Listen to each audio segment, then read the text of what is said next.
My God, dude, I've been muted the whole freaking time. I'm so glad that I was because I was kind of rambling. Oh crap. I did not realize. So I was just dead air for like what, 2, 3 minutes? Okay, here we go. Sorry, folks. We have an update on the the Charlie Kirk shooter. Um, it's been a long day for everybody. You want to just go ahead and lead the intro, Robin, real quick? Because I'm exhausted and I just want to get the first segment going. So, what we're going to share on screen Sure. share. Everybody, welcome to the show. I'm Robin Austin. I'm with Media Now World. We are joining News4us World and Stephen Phillips for an update on what is now known about the Charlie Kirk shooting, the assassination. And we're going to look at some of the reactions that have been that we've been able to catalog and discover, and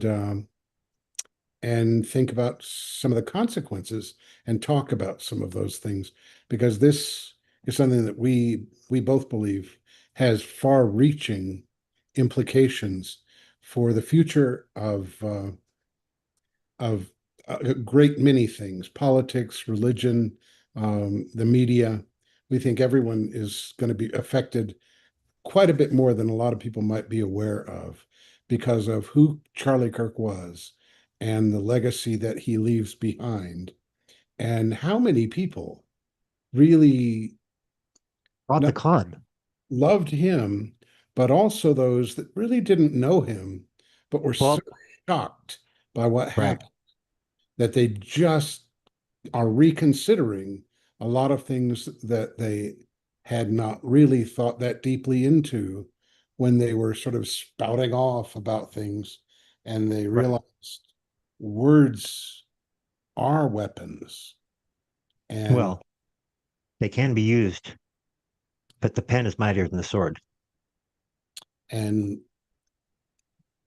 we've lost a voice Yeah. because of the words that he spoke. And the words that he spoke, well, let's talk about that. He was a gentle man. He was a kind man. He spoke out as a Christian.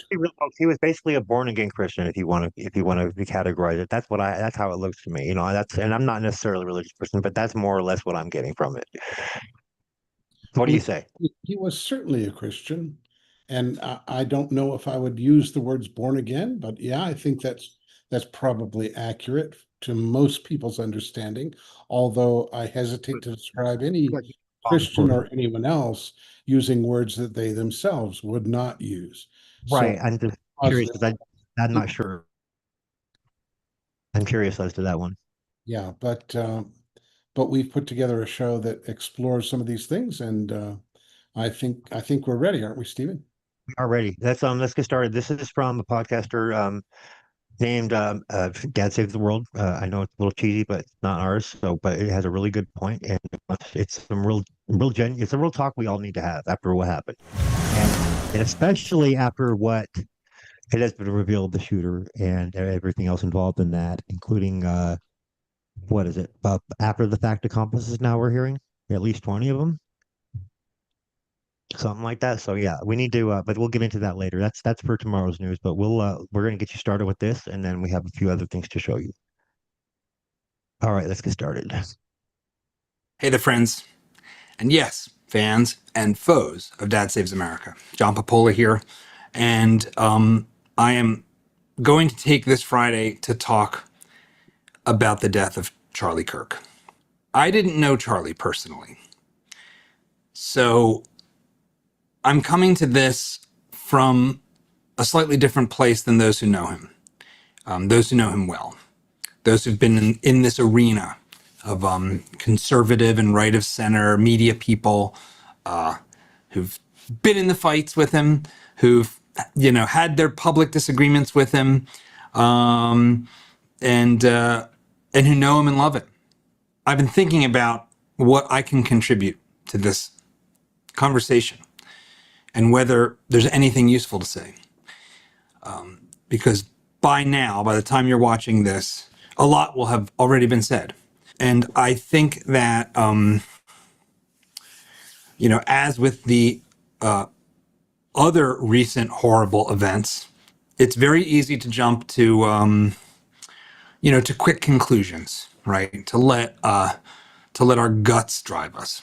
But I think there are some important things that we need to confront here, and take seriously, not just the obvious horror of a young American, 31 years old, father of two, being murdered, being assassinated in front of a crowd of students on a public university campus.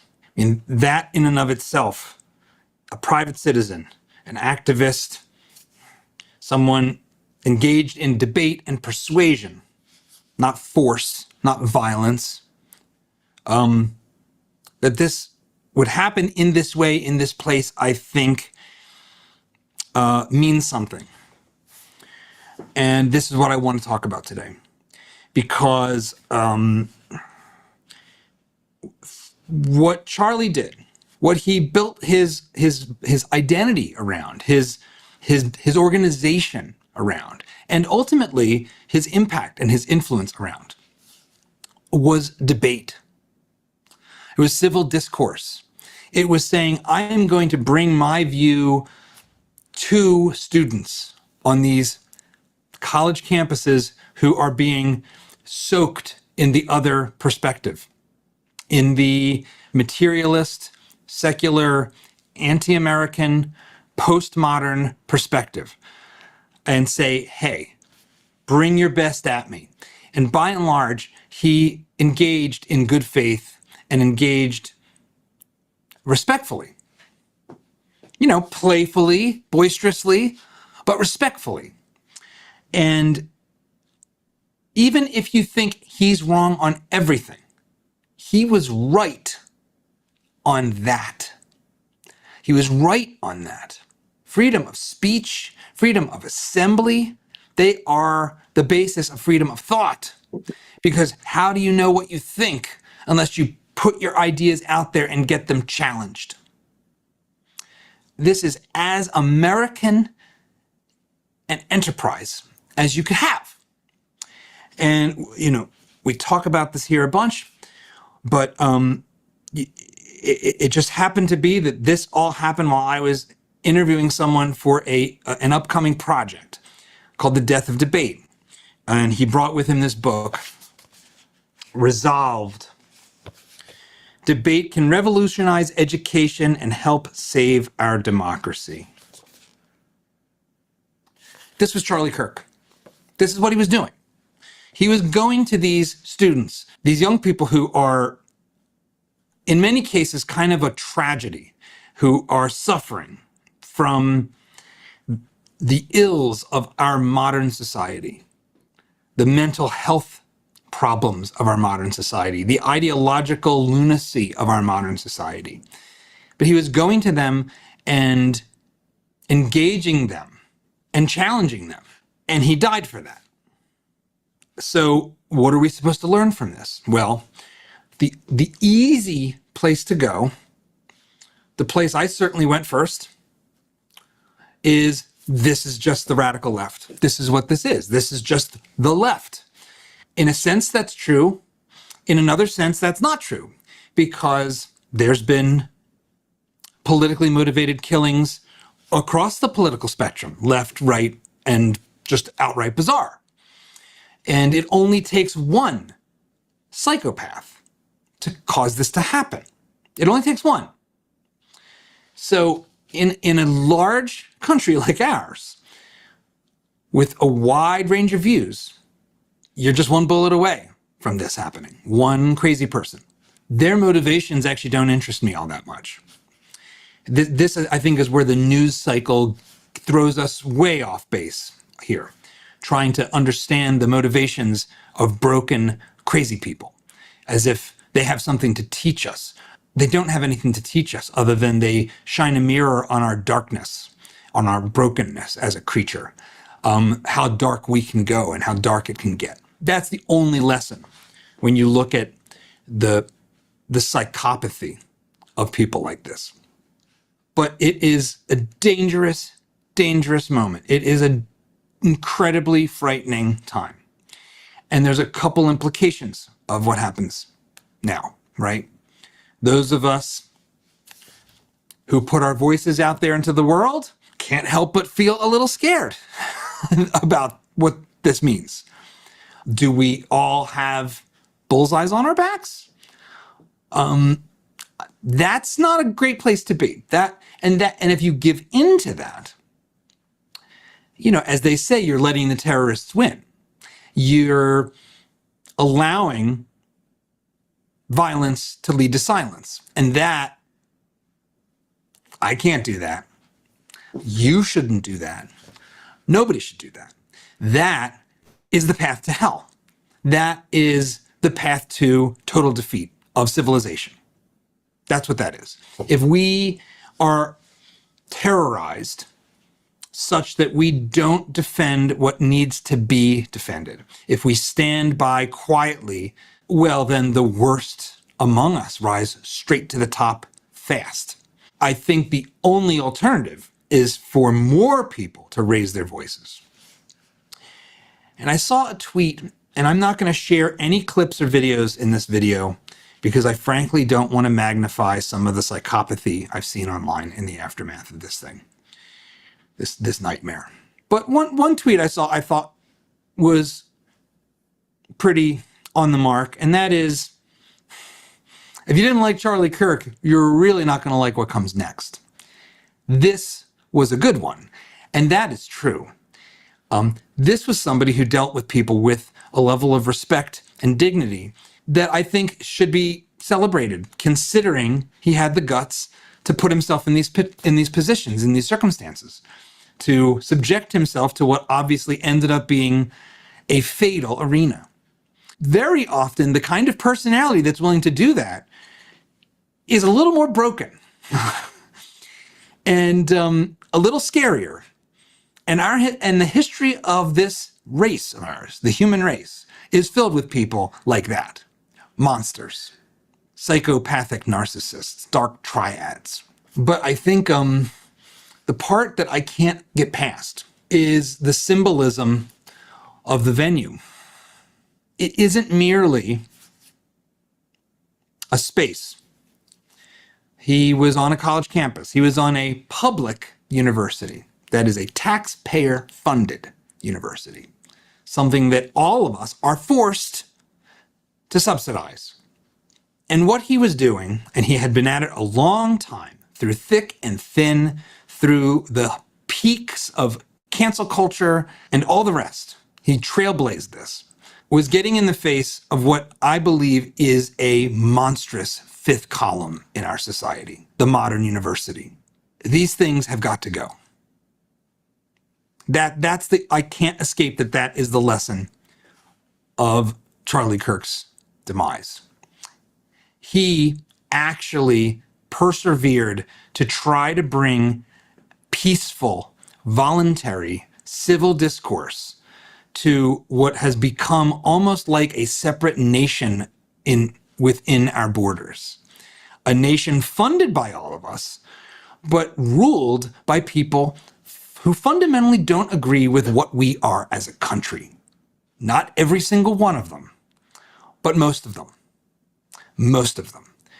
Most of the university system is consumed by an ideology that is antithetical to the West. It's antithetical to civilization itself.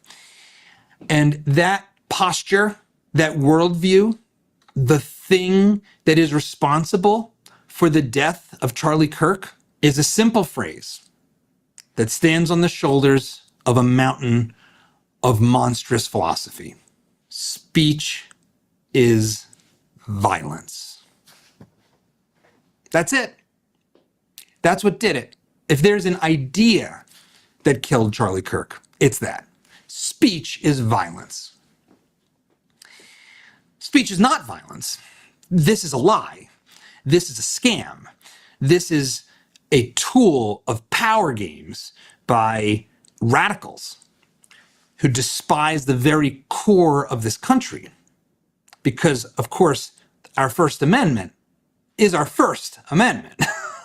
Freedom of speech and expression, was properly understood to be the cornerstone of a civil society. This goes right back to the Greeks, to Socrates, to the understanding of how the polis, the political body, works, that we engage in discourse, that we work out our ideas in a competition of ideas. That premise of the West, that there is such a thing as civil discourse, has become enemy number one in academia. And the only reason why that has remained to be true, that something so diabolically treasonous to the American project, the only reason I believe that that worldview could sustain itself is the great asymmetry of our political time. If you are on the side that wants to see government grow, you are happy to take taxpayer dollars from the government in a fundamentally corrupt relationship to enrich yourself until you rule all. That is the problem. It is not the only problem, but it is the reason why diabolically psychopathic ideas could become essentially the common parlance of institutions that were largely founded by the Catholic Church, which is to say universities, founded by the church to explore God's creation under a set of assumptions about the nature of that creation that these institutions now reject. They reject it. They reject truth, beauty, and goodness. They reject these things. I talked about this in the aftermath of 10/7. Whatever you think about 10/7, the reaction on college campuses to 10/7 was a sign that we have become a barbarous society, at least among a subset of our young people. Those on college campuses, those obsessed with radical luxury beliefs, those who have been told by the adults in their lives, the figures of authority, that speech is violence, that speech can hurt, that we need safe spaces. It's ironic because, of course, violence is violence, and the speech is violence crowd sure seems to be comfortable with actual violence. And that is why we are here. That is how we got here. Charlie Kirk was not a radical, hard right-winger. He was not. In an American context, Charlie Kirk was a right of center, well within the bounds of our politics voice. He was not a Nazi, not a fascist. He's just a Christian conservative. So if that's off limits, which in the university context, it is, in the university context, you are a Nazi if you're a Christian conservative. And there's a philosophical argument for it that goes all the way back to Herbert Marcuse and all of these other sort of academics who've never built anything in their lives, but words and constructed words as the ultimate force in the world, which is why they think words can be violence and speech is violence, but they're wrong. So what do we do about this? Because Charlie was doing the thing that you would want a civil society to do, which is to say, bring his message to the people in these places and engage them with respect. And he got shot for it. Now, what we should not do is retaliate in kind. And when I say we, I'm not even sure who I mean by we. There's a lot of easy ways of creating an us versus them frame for this. And there is a kind of us and a kind of them. There are multiple us's and thems.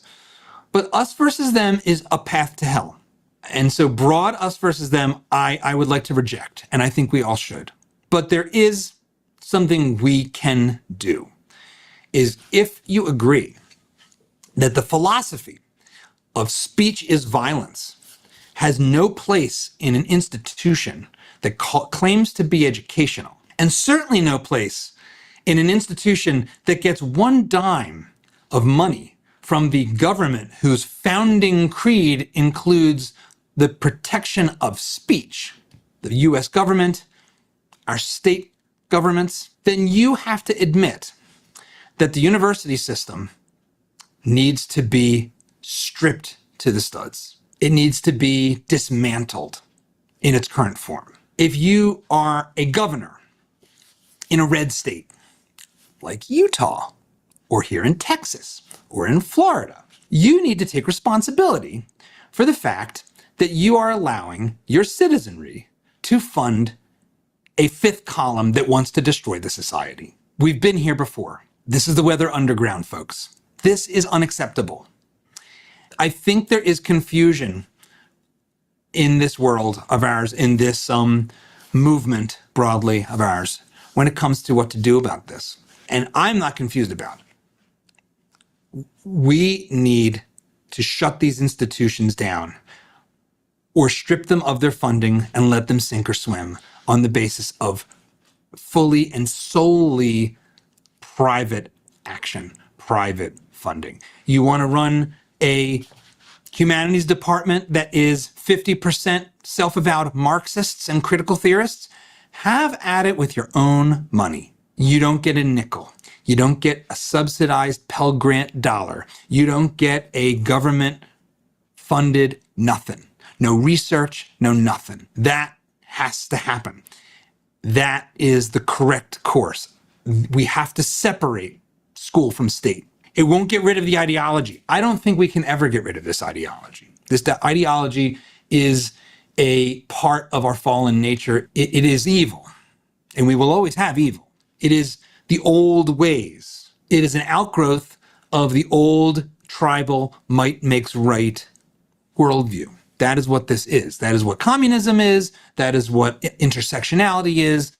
That is what all of these postmodern philosophies are, that all align around speech is violence. They'll always be with us, and we do have to ultimately fight them with our own words. But we also need to fight them with their dollars, and we also need to starve them of our dollars. And if we aren't going to starve them, if we aren't going to cut them off, all of them, every single one of them, then we need to fire them all.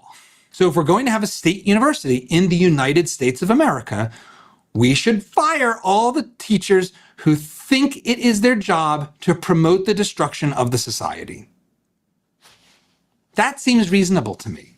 This gets attacked by even some of my friends as being antithetical to freedom of expression or academic freedom.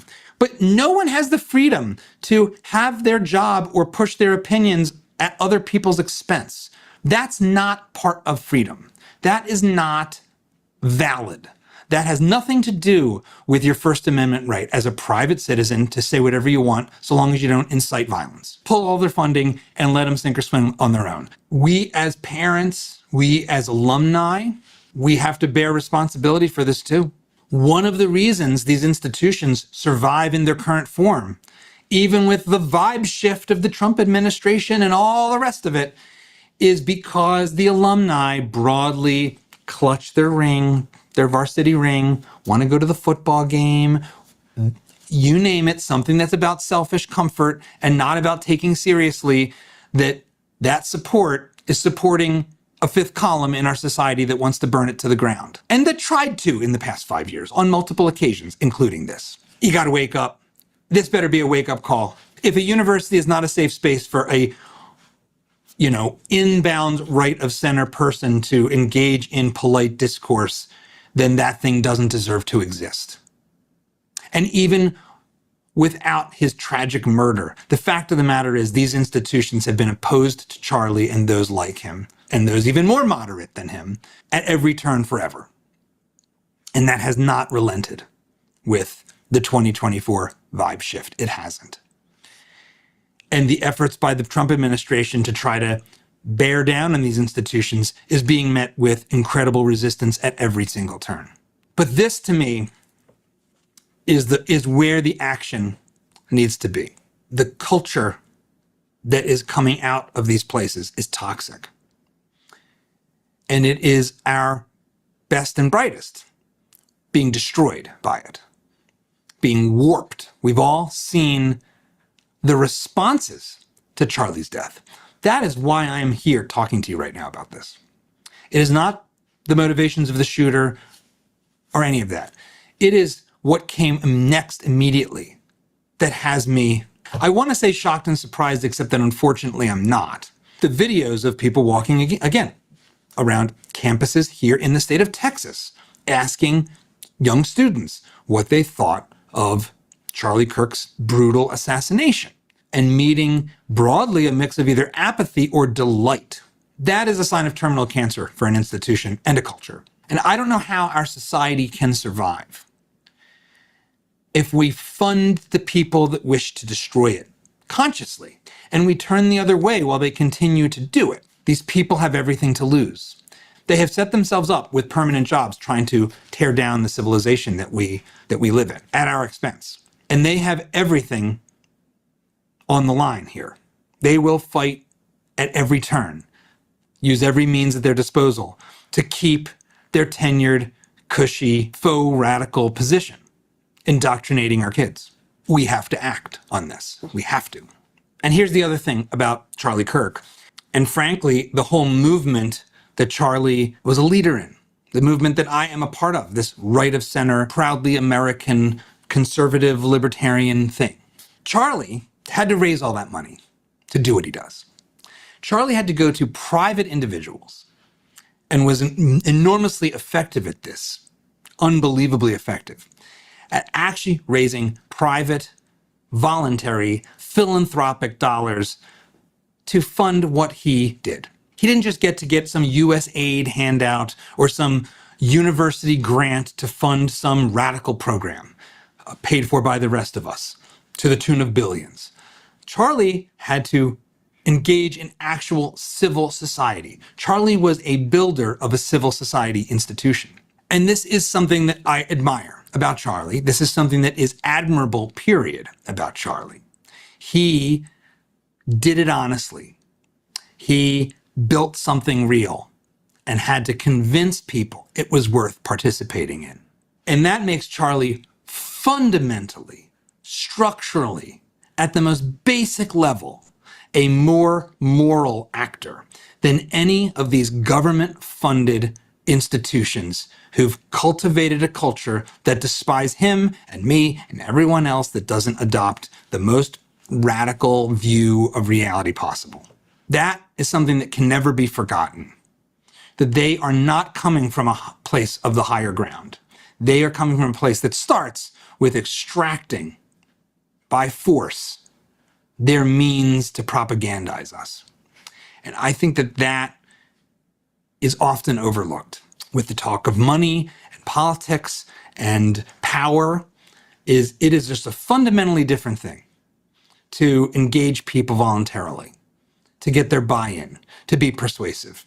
And Charlie was persuasive in front of the camera with students, and he was persuasive behind the scenes with investors and philanthropists.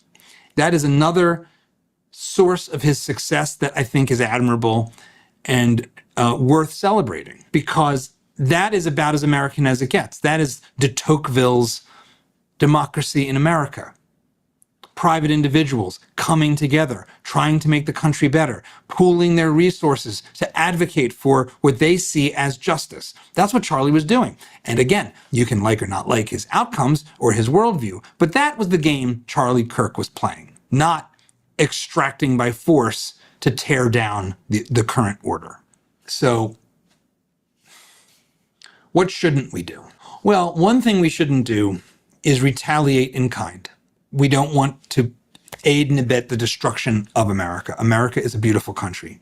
It's a good country.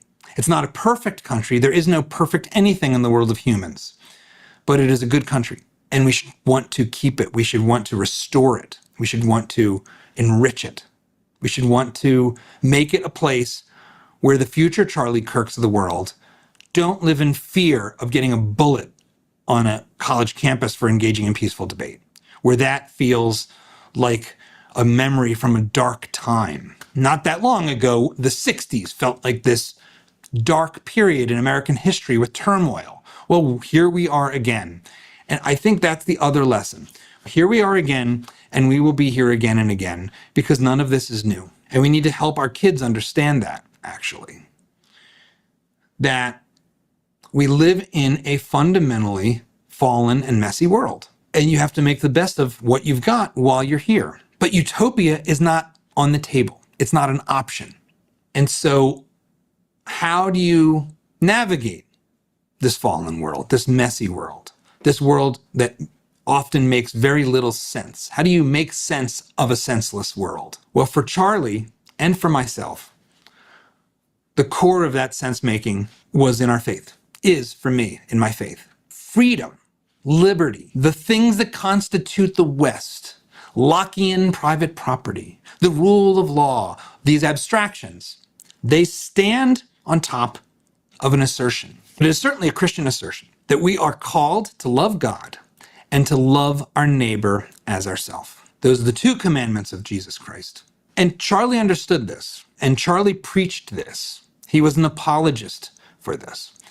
And he was a good apologist for this. And I think it motivated him in a way that is part of why he was a civil, happy warrior, because he started with a basic belief that every person has dignity. We are all children of Christ, children of God. And when things like this happen, I find myself, especially today and growing with every day, turning towards that, turning towards him with a capital H for what to do and what to say and how to act. And he calls us to love our neighbors.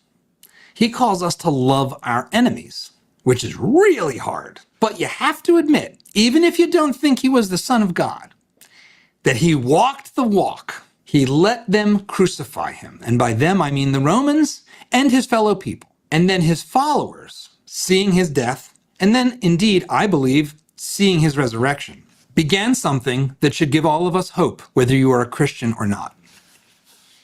They did the most impossible thing. In the world of battles for ideas and morals and the way we should live and what kind of society we should have, they did the most inspiring thing I can imagine. They set about proclaiming their good news, being tortured and martyred and mutilated for these proclamations.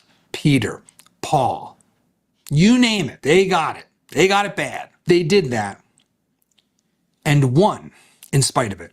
Imagine for a moment, if you are a young man, you're a young conservative guy who loved Charlie, and you're just angry right now, and you feel like this is just another slap in your face, and that they need to pay. Imagine you're in the shoes of the apostles in the aftermath of the death of Christ, and then of Peter, and then of Paul. And you're being persecuted by the most powerful empire the world had ever seen, the Roman Empire. That probably felt pretty bad. That probably felt like pretty dark days, darker than right now. Now imagine that you could find out from there that 2,000 years from now, the Roman Empire would no longer exist. In its place, there would be this sort of weak, poor country called Italy that's got great food, but otherwise is kind of a basket case. And the seat of this Roman Empire would be occupied by the Catholic Church. The 2,000 years from your hopeless, dark persecution would be the greatest victory humans have ever seen, the longest standing institution we currently have. And you might hate the Catholic Church. You might think, Papola, you're going into this Catholic stuff. I don't want to hear it. Forget the metaphysics for a minute and just think about the improbability of that kind of success. That is what should give you hope.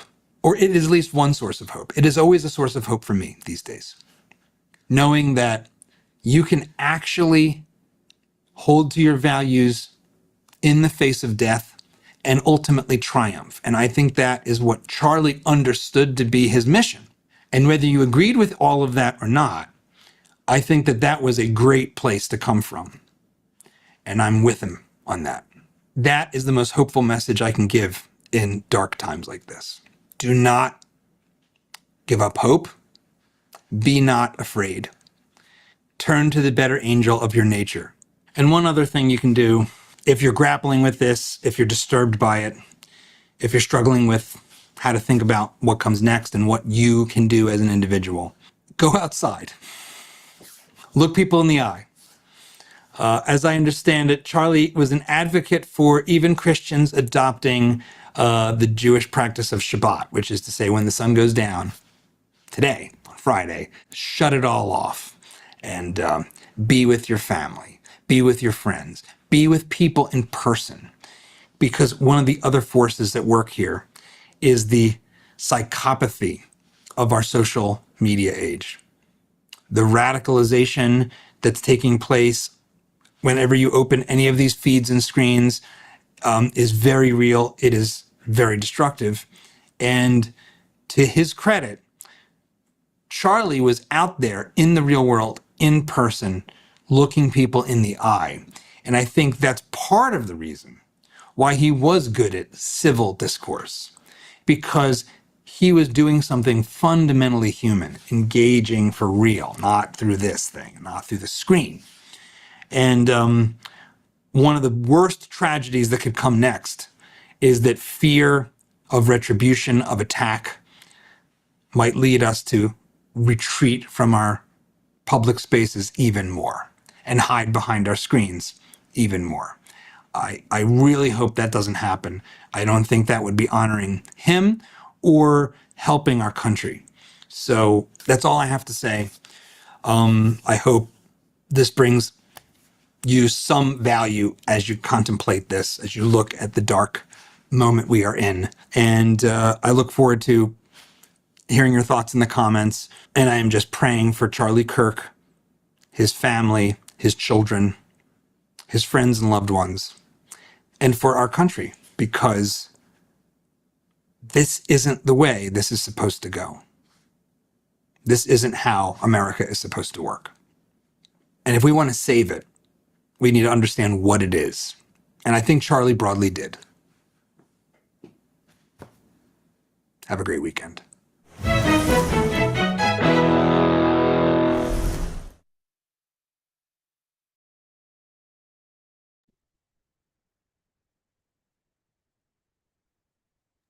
There we go. So that's one thing we wanted to show everybody because we thought it was relevant.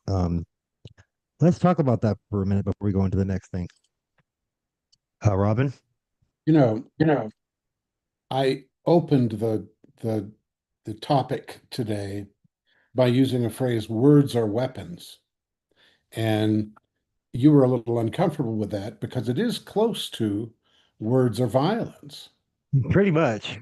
But But you know what? No, the reason I think I was mentioning or like that really was it was I don't know if it concerned me. I thought it was an odd synchronicity or coincidence, if you will, because I had read a post. I had run into these people that believe this, right? That have been spouting this, that words are violence. And I'm like, and I literally, like right afterwards, like I literally ran into some of these people. I'm like, wait a minute, where the fuck did you guys come from? I don't know if you heard that petition by that one girl. I can't remember her name, but it's a big thing. And then it's about the Smith-Mundt Act being renamed the Charlie Kirk Act and then them making it so that the media can never lie to us again. It was under one of those threats.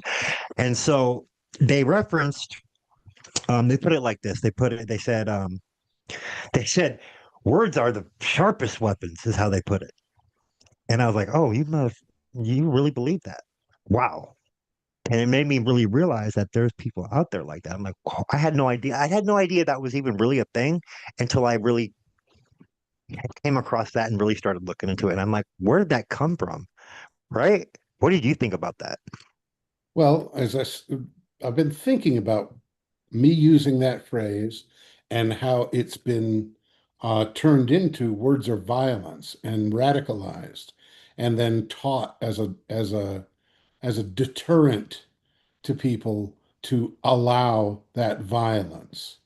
And and it is the same argument that is used to take away Second Amendment rights.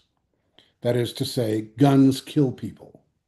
Well, only if they are held by a person with an intent to harm or someone inept enough to till there is an accidental discharge. The a word can hurt, and it is words that are used on college campuses to radicalize the youth to create the this behemoth. Create chaos is what it's ultimately doing to create chaos. It's an organized assault on Christian principles and American principles. And and I think the fact that Charlie Christian Kirk was principles are killed, the principles this country was founded on. Sorry, I had to put that in there. Go. right, right, right.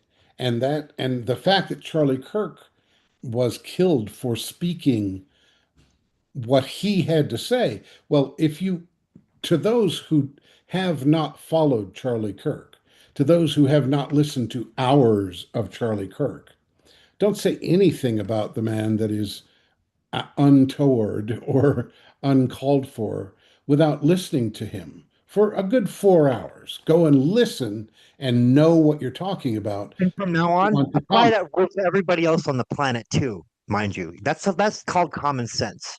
Yeah, these people are judging someone they've never met and have no idea about, except from his detractors, those who speak ill of him. And it is those people believing the ill that they hear about others and then calling them Nazis, calling them all of these, racist, calling them all these things. And then they'll go and find a sound bite and say, oh, see where he said this? Well, in the context of the conversation, then it may unfold that that's not the intent of the speaker at all. Anyone can parse out your words. In these days, you can even parse out words. It's You can one of even the first things I pointed someone's out in my voice as first a tribute. episode of my first podcast. It's, one of the very first things I pointed out is how they can edit shit, excuse me, and to make it look like something else was said and out of context. And I did it with freaking Trump's when he got elected the first time. I took his inaugural speech when he said, "We are taking the power and giving it back to you." And then he said something to the effect of, "We are reinstating a total allegiance to patriotism," right? And then he went on to say, there is no room for prejudice in our country." And I took that out of context and I replaced where it said, I cut it where it said, a total allegiance to patriotism, which means the American way of life, which is basically that, it's not freaking. And we've been gaslit when we've all been conned, folks. We've basically been conned by the freaking Chinese Maoists, modern day Maoists, and the radical Islams, and they teamed up and they tried to infiltrate and hijack our fucking country. That's basically the rundown of it. If you want me to break it down in a few words, that's what happened. And we're going to get into some other stuff that's going to prove this by the end of the show and Well, in tomorrow's. any case, my point is simply that yes, words are weapons, and words can heal and words can hurt. And it is intelligent to choose words carefully, but it is the intent of the individual using the words that will determine how those words are designed to impact another. And Charlie Kirk was a man who was very careful. Yes, he was playful. Yes, he was sparring with people. He was using words because they're coming at him with everything they got, guns blazing.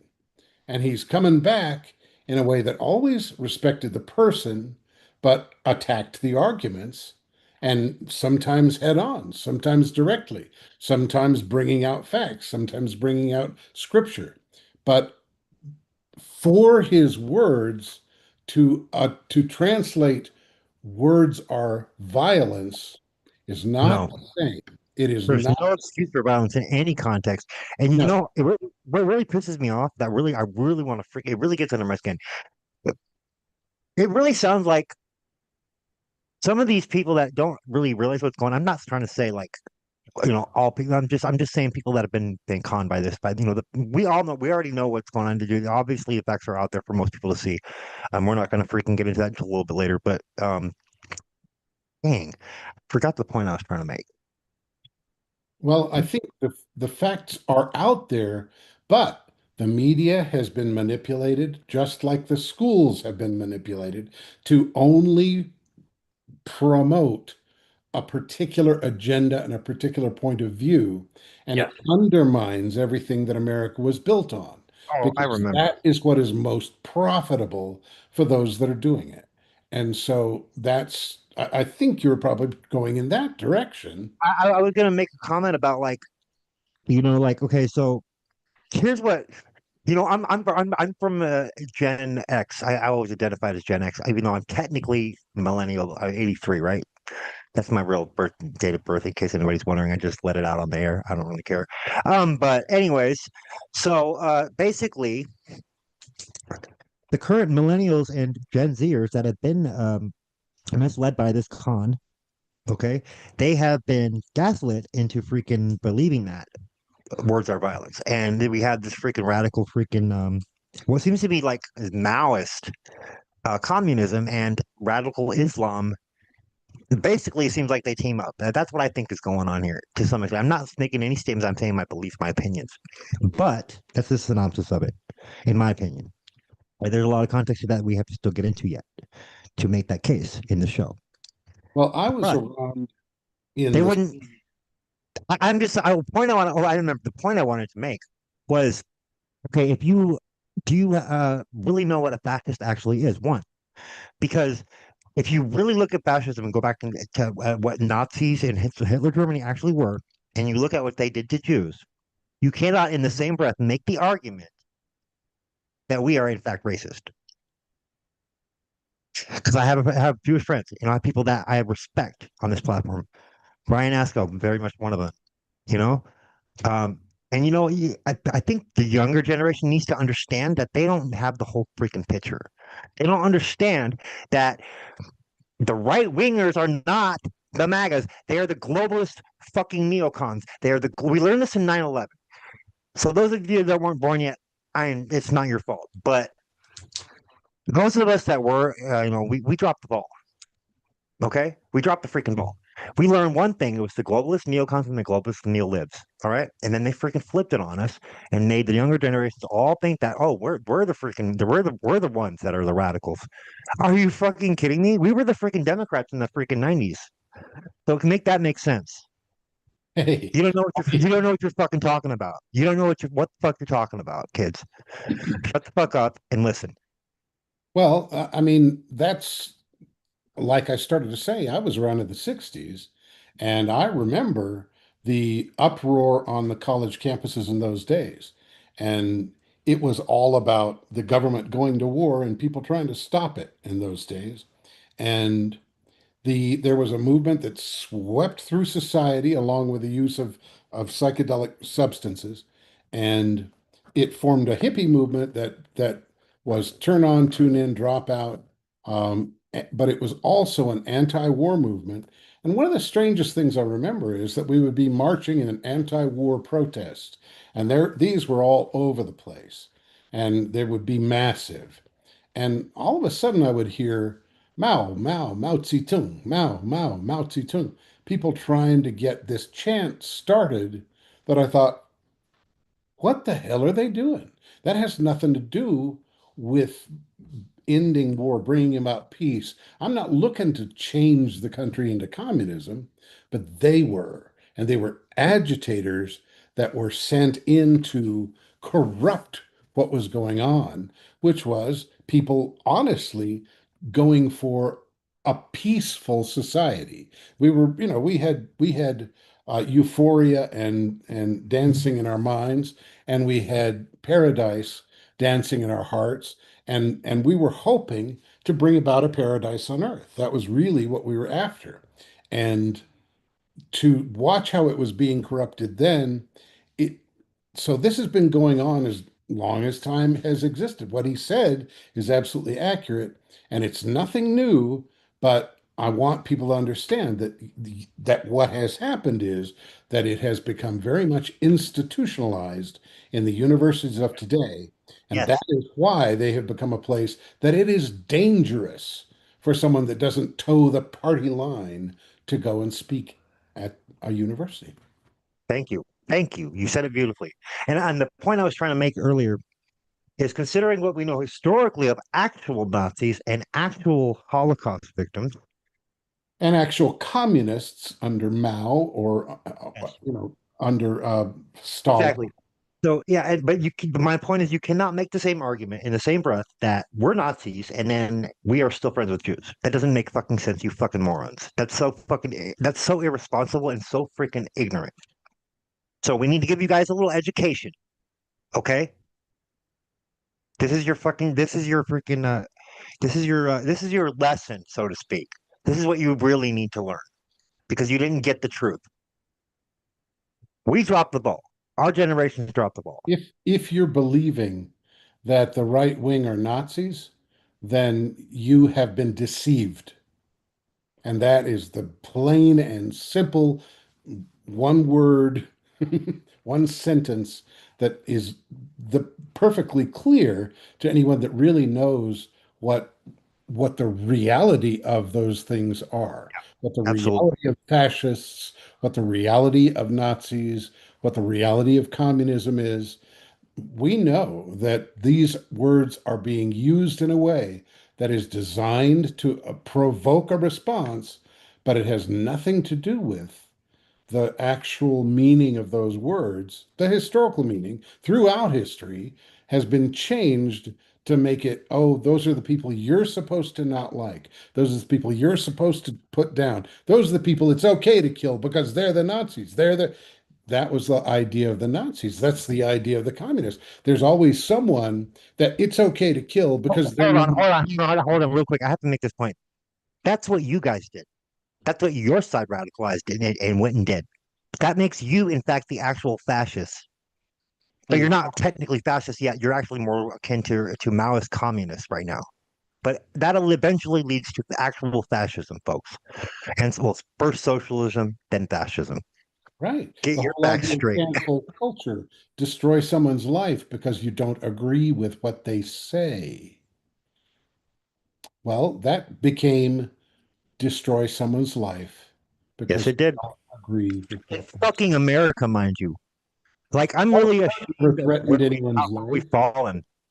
How far have we fallen? I'm like almost ashamed to be. I mean, I am ashamed to be an American right now. I mean, I was not so much anymore because we're stronger now. But in a lot of ways, it's been a rough road Well, for a what lot of else us. you got for us, Stephen? Let's keep going.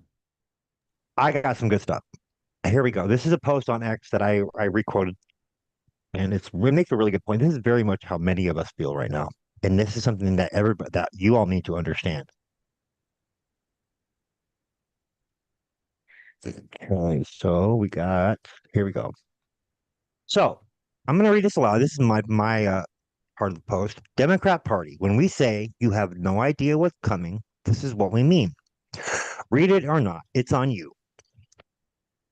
And I mean this. If I follow you, or if you follow me and you are a Democrat or liberal and are not speaking out against your fellow Democrats for celebrating a death, you are just as complicit in this as they are. And I want absolutely nothing to do with you. Please unfollow me. Now, obviously, not all, obviously, but I mean, if you're the kind of person that's not going to condone or that's not going to condemn somebody getting murdered because of their opinions, knowing the truth that you're about to find out in this broadcast, then please, please escort yourself out. I don't have anything aligned with that kind of mindset. I am not a monster. We are. There was a time in our country where we could actually value human life, and we all agreed on that, no matter what, who it was. And it just goes to show how far we have fallen. So this is not my post. This is another person, but it makes a beautiful point and exactly where we are. And I think it sums it up nicely. And I'm not trying to offend anybody, but this is a harsh reality we have to face right now that we need to face and we have to have this talk because if we don't, the next step, well, I think everybody knows where this is going. And then we don't have a civilization anymore or a country. We cannot go there.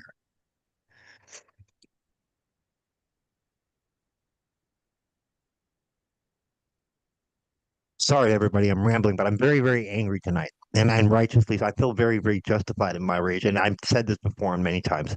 It's justifiable. It's what I like to call justifiable rage. Some people call it righteous rage. I call it justifiable rage. It doesn't really matter what you call it. It's basically the same thing.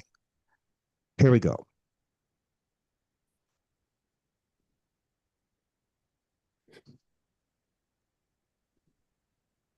Oh, come on. Don't tell me you're not going to work now all of a sudden. Give me a second. It's making me freaking grant permissions on this thing again. Give me a sec. Sorry, folks. It's been a rough week for everybody. Da-da. Movies. Oh my gosh. Oh, shut up. I cannot stand your voice. Sound like a fucking liberal. Fuck, man.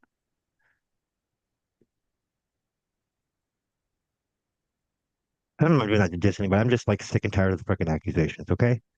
It's gone too fucking far. Where were we? Bam. I lost where I was. Here we go. My liberal friends are completely oblivious about how radicalizing the last week has been for tens of millions of normal Far Americans. across the screen. Zero clue. I'm not talking about people who are online.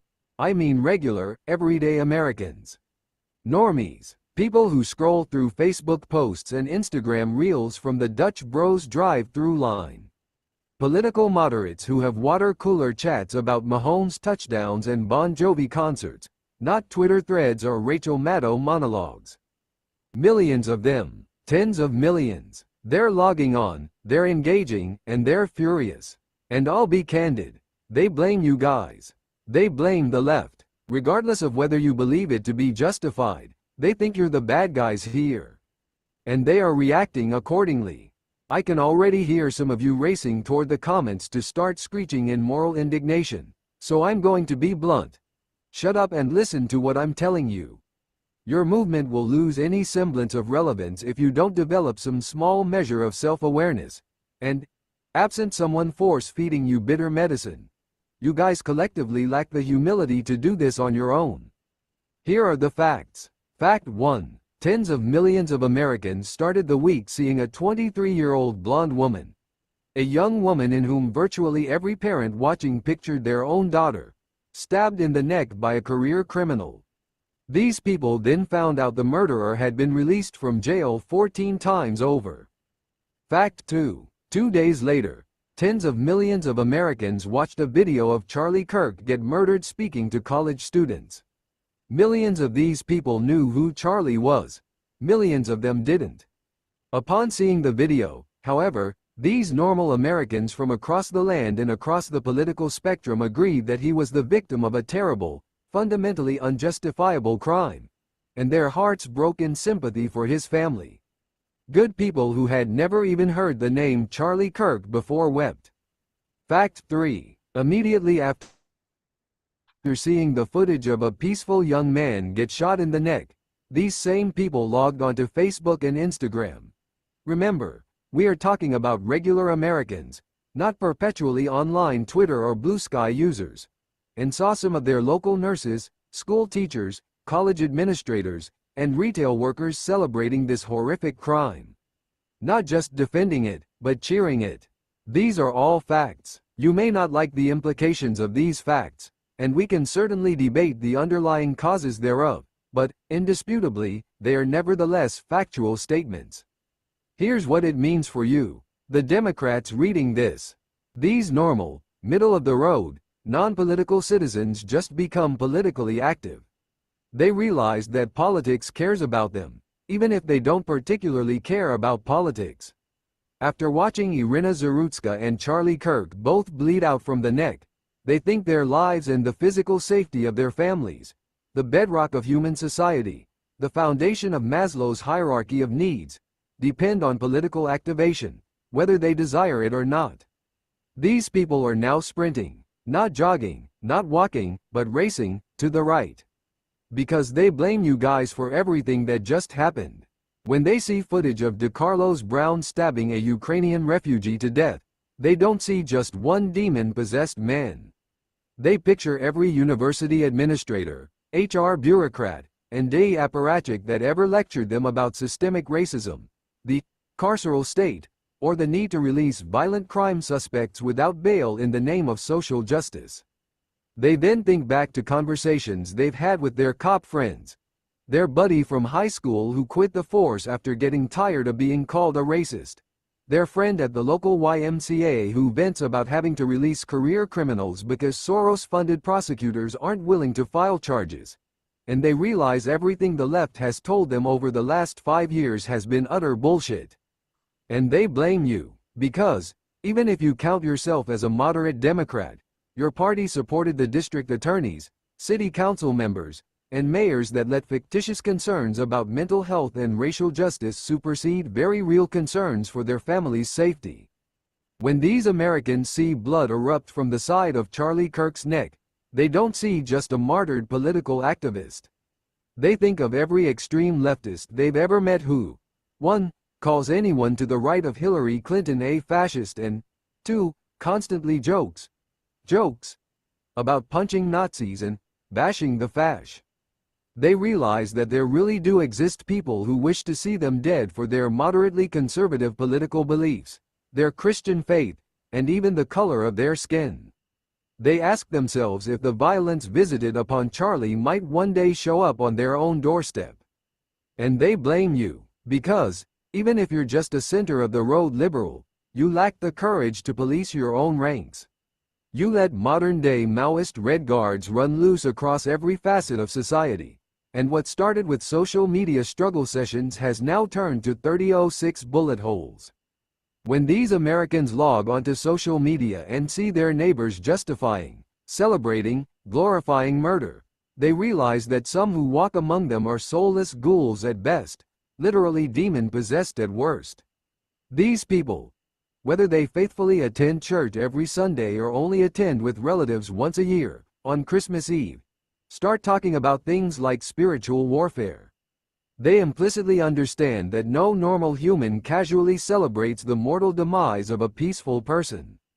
And they blame you, because, even if you condemned Charlie Kirk's murder, they probably haven't seen you condemn those in your own movement who cheered it on. They view you as complicit in allowing heartless fellow travelers to celebrate death, and it repulses them. For all of these situations, what has your response been? Nothing but bullshit. In response to Irina Zarutska bleeding out on the floor of a train, you post bullshit statistics about reductions in reported crime, when everyone who's ever been to a major urban center in the last decade knows that actual crime has skyrocketed, only for victims not to waste their time reporting it to cops that don't have the manpower to respond and prosecutors that seek to downgrade as many felonies as possible to misdemeanor citations. In response to a 31-year-old man taking a bullet to the neck in front of his family, you post nothing but bullshit whataboutism.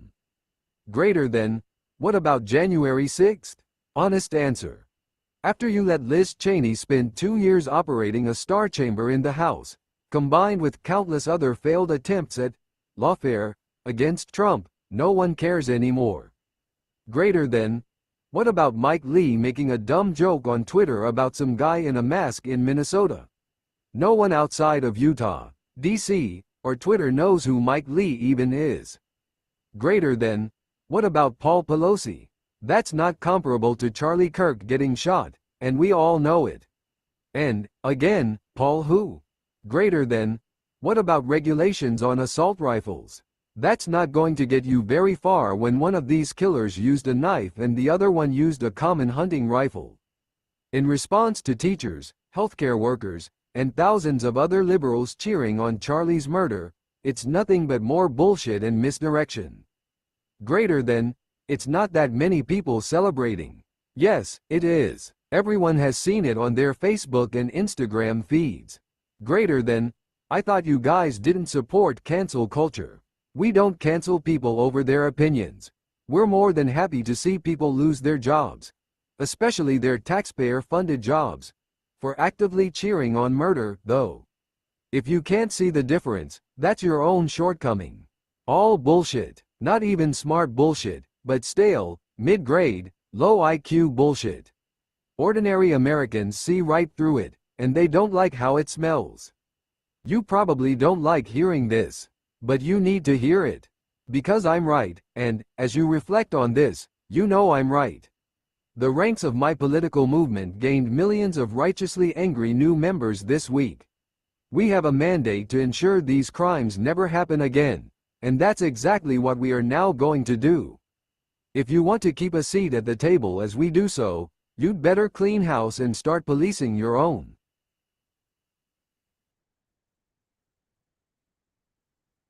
Hold on. I got Oh, there we go. I got to exit out of my screen share. You want to comment on that, Robin? You want to go first? That's something you wrote. Huh? That was your words. No, I said no. I said, what did you want to did you want to say anything after watching that? Or no, no, those were not my words. Those were someone else's words. I reposted that quote or somebody else's post, but I quoted what I read before. I had the computer read it was my quote before this actual post. Okay. Okay. Well, I I wish think it was my post. I wish I could have come up with something as genius as that. And I can't take credit for that though. It's not mine. It's actually the link to it is going to be in our description at the end. It's by Robert Sterling on X at Robert capital M Sterling on X. Robert Sterling, well Yeah, said. I think that the absolutely, I agree. I think that the truth that is there is pretty self-evident. I think that it's even though a lot of people have been sort of thinking that they're just doing what's right. They're just living their life and doing what's right with. Oh, that they've been conned, and it's not necessarily their fault or their. It's not. They don't deserve to have people take it No, out on them. They need but to be. people They tend, need to know it's what actually happens, and they need to. It needs to be. It's ironic that we're having to say this again, but it needs to de-escalate. We should not have to go through this this is over and this over and over. This is people an old fucking battle. people have been taught that it is right to condemn those who use what they call hate speech. They've been taught that it is good to be cruel to those who disagree with them. They've been taught that it is right to celebrate the death of those that don't agree with you. This is something that they have learned from a culture that is an infection in our society. And as wrong as that is, they don't realize it's like Christ being crucified said, "Forgive them, Father, for they know not what they do."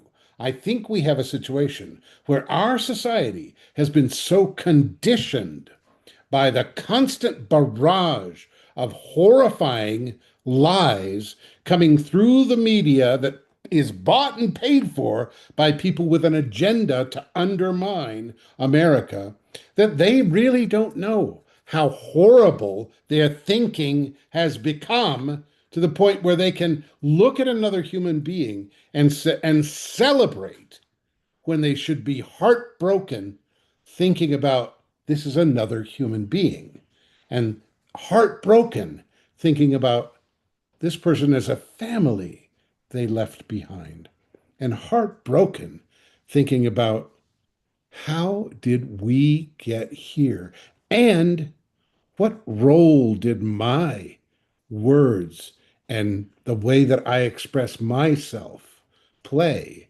in allowing this to happen and persuading the rest of society that it's okay? It's not okay. And to the degree that you thought or think that it is okay, You're you wrong. are corrupted. You are corrupted. Your thinking needs revision. You had better take a hard look at yourself because that is not a human response. It is inhuman. You are an inhumane and cruel soul if you do not look at this from a human perspective and see how unjust and wrong it is that this man died for what he believed. And y'all couldn't even get the freaking you all are so freaking dumb. You allowed yourself to be free. And I'm not trying to be cruel here, okay? I'm trying to be realistic and I'm trying to be freaking pragmatic here. This is something that needs to be heard and you need to acknowledge it. And you just need to shut the fuck up and listen and hear what I have to say. Okay. And I'm not trying to be in any way disrespectful, but you motherfuckers have allowed yourselves to be conned, absolutely completely conned into believing that we are all freaking white supremacist fascists. And you bought it so fully, you didn't even bother to take the time to actually go and look and research what the fuck you're talking about. So you just sound stupid. If you actually knew what freaking fascism was, if you actually knew what communism was, if you actually knew what socialism was, if you actually knew what Maoism was, then you would know that we've already had this fucking problem before. We've seen this before. This is not new stuff. It's just it's just different, but it's still the same old fucking shit. I thought we were over this shit like fucking And 20 years ago. if you knew about the Cultural Revolution in China, as an example, where Yes, thank communism took over the whole culture and the people in the culture, the students rose up and killed all the intellectuals and killed the elders. And there were trials held because people had books that would tell the truth, that would tell education, that they didn't want educate. They wanted to destroy that culture. And because what they wanted was power, and the best way to get it was to take out all the centers of power, which was the people that understood what was really going on, which was the elders, that the barbers were all slaughtered because that was a gathering place for the community. The university professors were all brought into court and forced to recant all of the things that they said that didn't line up with the Communist Party. And this is now what the left is doing in this culture in the in our United own country, States. by our own fucking government, mind you, Sure, which has yes, been but infiltrated by you see, foreign it is political the Cultural radicals. Revolution brought to America.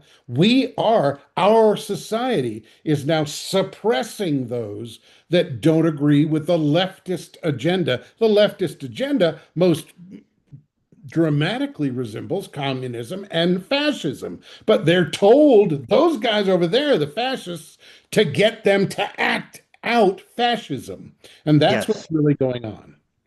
Yeah, thank you. You've said it beautifully. Now, what we're about to see is everybody knows, saw the guy standing up in the video at the end after everybody was on the ground and he was seen to be cheering and looking back towards the shot direction, right? Everybody knows this guy. We've all seen him in the footage. This is his reaction on social media, and it is very, very, very telling and very concrete in as far as facts and hard actual malice of forethought evidence goes in a freaking actual society with law and actual order. Here we go. Yeah, he comes off real happy. By the way, the reason I keep cutting off body language guy is specifically because I don't want to step on his word. Hold on, I was too far ahead. Let me go back. Okay, here we go. With a brain knows must have been involved in this, which is the guy who stood up and was cheering, okay? And then the guy who asked the question, right? This guy put this up yesterday or the day before when he obviously got identified as having jumped up and down and started cheering because these guys live in an alternate universe, okay? Like it's literally an alternate universe. Like you committed a murder, and then you still. I just want to say something. Ladies and gentlemen, we have a new iteration of Antifa, Trantifa, and this proves it without a doubt, without a possible reasonable doubt in any way, shape, or form. This is it. Stood up and cheered, okay?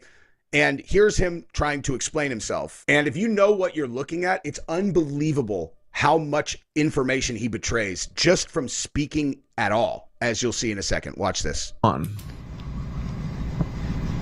The event opened with music, people throwing hats, and loud exchanges from different parts of the crowd. Some shouted offensive remarks directed at the LGBT community, while others made disparaging comments about the Prophet of Islam. There you go. So right out of the gate, the first thing he said about the event is people screamed disparaging comments towards the LGBTQ whatever community.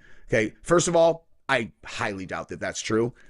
And second of all, even if it was, the fact that that was the first thing that stuck in his mind, we already know this dude is he's an extremist. Like he's one of these like completely off the rails woke people that like, you know, like that's the front of his mind. So you already, as he is going to start trying to pretend that he's not one of these guys, he's already shown exactly what he is. The atmosphere carried an energy of confrontation more than dialogue. The first debater tried to persuade Charlie to adopt Mormonism, but the exchange drifted into a disjointed back and forth of opinions. The audience eventually booed him off the platform. Another speaker raised the idea of restricting gun rights for transgender individuals, citing Donald Trump as an influence. I don't understand why is he making all this introduction as in, let's talk about the what led to my behavior. Exactly. Yeah. What are you talking about, dude? The only reason anyone knows or cares who you are is because you stood up and cheered after Charlie Kirk got shot. Why don't you explain that, as he does? Began to reference statistics and posed a question.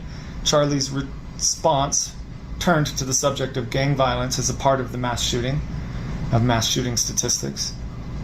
At that point, I did not see what happened directly. My head was lowered while I listened. When I heard a sharp crack, at first I thought it might have been fireworks or a disruptive prank, so I looked up.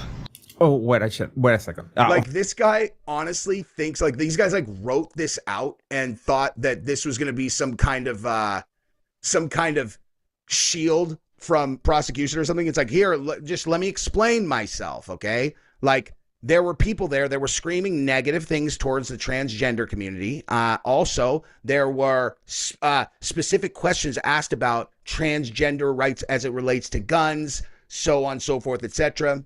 And as a trans terrorist cell, we decided that, them coming for our guns was a bridge too far. So the way that we made sure we're going to protect trans rights to own guns is we conspired with many other transgender radicals and we murdered Charlie Kirk with said gun. Like, okay, let me just make perfectly clear my stance on restricting gun ownership for trans people. I talked about this last week. I'm like, this is the dumbest thing ever. You can't do that. Okay. That's not a thing that you can do. Like, you don't want anyone to start down that road, because then ultimately it's like, oh, why are you doing it? Oh, it's mental disorders. Oh, what other mental disorders are there? Well, how about ADD? You don't know, they're spontaneous, whatever. Like, you don't want to go down that road. Except now I'm kind of like, geez, I don't know, man. I don't know if there was this many of them that were on board with murder. Yeah, maybe they shouldn't have guns. You know what I mean? Like, talk about the most counterproductive moment in history. Okay, I'm not actually supporting restricting gun ownership for trans people, for the record. Okay, I am promoting the death penalty for all of these people, though, just so we're clear. I looked up to the horizon for smoke. He is looking for a justification of why he was looking up at arm. Yeah, so he's trying to explain why he immediately looked in the direction of the shooter, like as if there is some other reasonable explanation aside from because you knew he was going to be there. You know what I mean? Okay, that is important. My friend reacted in horror, saying Charlie had been struck. His voice and description told me how serious it was. Based on his reaction, I believe Charlie had been gravely injured. I instinctively checked the security team's movement, though I have no affiliation with them. Realizing the situation was dangerous, I stood and shouted USA, not as a provocation, but to project strength, encourage others, and create a distraction that might help calm panic or even save lives. So basically, this is the stupidest fucking story I've ever heard. Okay, like, this is the level of criminal that you guys are dealing with here. Like, this is, so you do the most self-incriminating thing of all time. You stand up and cheer right after Charlie Kirk gets shot, and you look directly in. Oh, it gets worse, folks. It gets so much worse. Wait till you see his second video coming up. Democrats, y'all are freaking cooked, really, really crispy. Really, you're charcoal crispy. You're so crispy, you're going to be coming out as pure ash. I'm sorry, but the direction of the shooter who just shot over your head to shoot at Charlie Kirk, and you cheer, and then when you get caught on camera, like, any dumbbell with one brain cell would have known, of course, everything's going to be recorded. It's a gigantic event. Okay, there's no one who's not going to be on camera. Okay, and a person who idiots. Like this, I don't even have words for how delusional and idiotic these people are. Okay. And so, yeah. Oh, but this makes sense. Okay. So, how can I explain this? Well, I was trying to I was shouting USA to distract from something or other to save lives. Yeah. Right. Okay. If you didn't know that this was coming, okay, if someone just fired a rifle and shot the guy on stage, okay, why would you have any feeling of safety at all? Okay, everyone reacts the same way, which is to duck, to hide, and to try to assess the situation, and they're terrified. Okay, people don't get murdered in front of you very often. You know what I mean? It's like, that's not a thing that happens. And so predicting people's behavior, very easy. Okay, fear, the kind of fear that only comes with a life-threatening situation. Many people have never felt that. You know who has, though? Everyone at that event that didn't know that an assassin was going to shoot Charlie Kirk. Everyone else who dove on the ground to try to avoid themselves becoming a victim of a mass shooter. Like, the idea that anyone would feel comfortable at that place enough to jump up and cheer and make themselves a target if they didn't know what was going on is so stupid that it borders on insane to think that anyone would believe this. You know, like, it's unbelievable. He wanted to do what Trump did at Butler, according to him. All right. At that moment, no one knew whether this was a lone shooter or something coordinated. My friend was devastated. It's like he had admired Charlie deeply. He's like, yes, so I definitely am a trans radical. But you know, the person that I was there with, was had deep admiration for Charlie Kirk. You just have to look at it and go, they must be used to not interacting with anyone outside of their group at all in real life. Like, this is what they look like to be. Every part of their behavior is that of people who have been detached from reality and are now coming back in and think they understand how things work, and they are like completely unaware that they're like a group of Amish people who now just got to New York City for the first time ever leaving their farm. Like, that is seriously what these guys look like to me. It's unbelievable. Now, check this out. Okay, so the first one you just saw, that was this guy, like where he had actually he had prepared that speech, right? So that one you could see he was reading off of cue cards. Okay, so after he puts up the one where he's reading off of Not that cue, people. A different cue. He means cue card. cue cards talking about how people admired Charlie Kirk and that, this was, he stood up to distract and hopefully save lives. Okay, well, he didn't like the reaction to that, right? Because people obliterated him online because, of course, they're like, no one believes you, idiot. And so now he comes back and he does this second one, okay? So the second one, no cue cards, right? So now you get to see what this guy actually is. Okay, now you just tell me how he comes off. All right, let's watch this genius's off the cuff take now. All this chatter is absolutely incredible, but I'm actually really burnt. I'm honestly like the happiest person you have ever met in your entire life. Yeah, he comes off real happy. By the way, the reason I keep cutting off Body Language Guy is specifically because I don't want to step on his commentary because it's really good, So I would encourage everybody to go watch his after you watch the entirety of this video, because I'm telling you, I have good points to make at the end. I'm absolutely sick of all of my soldiers, including Charlie, dying. He just said that he barely knew Charlie from his content, and now he's saying that Charlie is one of his soldiers. So you guys can mock each other. Mock away and see what happens. I am done with my soldiers dying while everyone just mocks each other. Oh yeah, hey, he's not coming off like a trans radical terrorist at all, Like, what? Oh wait, your soldiers dying? Like, who are you talking about exactly? And what are you referencing? And this seems like you're being very threatening, which is why? Like, what's going on, buddy? Mock, mock, mock. You think that that's a solution? Every major religion speaks out against mockery. And I saw mockery. And I saw a mob just energized with mockery. Absolutely laughing. This is John Oliver. This is Matt Walsh. This is Louder with Crowder. This is all the mockery that's existed on both sides of the equation. And it's killing my soldiers, my people. And I'm done. No. Okay, so again, could this guy have possibly done a better job of validating for absolute 100% sure that he is exactly what we're saying? Like, Sounds like Trantifa all the way to me. And he just exactly who did this? Let's go back here. Let me finish this part for you guys. Sorry about that. I accidentally hit the wrong button. It's a mistake I don't like making because it throws me off. Here we go. Is one of his soldiers. So you guys can mock each other. Mock away and see what happens. I am done with my soldiers dying while everyone just mocks each other. Oh, yeah. Hey, he's not coming off like a trans radical terrorist at all. You know, like what? Oh, wait, your soldiers dying. Like, who are you talking about exactly? And what are you referencing? And this seems like you're being very threatening, which is why. Like, what's going on, buddy? Mock, mock, mock. You think that that's a solution? You know, every major religion speaks out against mockery. And I saw mockery. And I saw a mob just energized with mockery.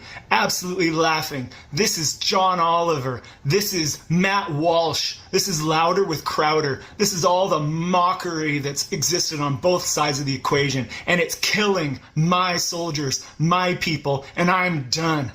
No, Okay, so again, could this guy have possibly done a better job of validating for absolute 100? Can I ask a legit question? Could he have sounded more effeminate at the end?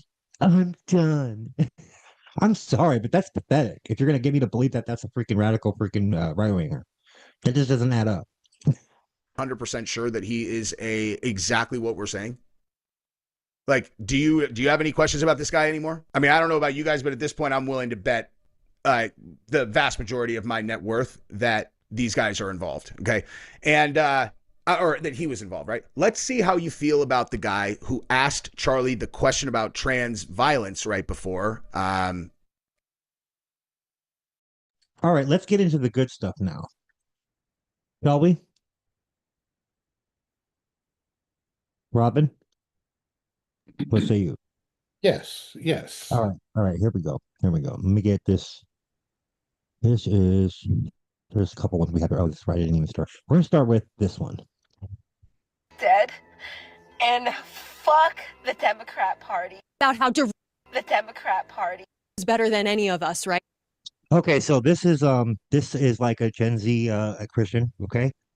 Someone that's conservative, all right, and who's fed up, and obviously rightly so, just like I'm fed the fuck up. I'm sorry, excuse my language, but we are fed up and we're done with this shit, with this freaking nonsense charade. This is what this young lady has to say. announced dead. And fuck the Democrat Party. Fuck every fucking politician and every CNN and every MSNBC host and every fucking TikTok creator who's called us Nazis and white supremacists for the last 10 years.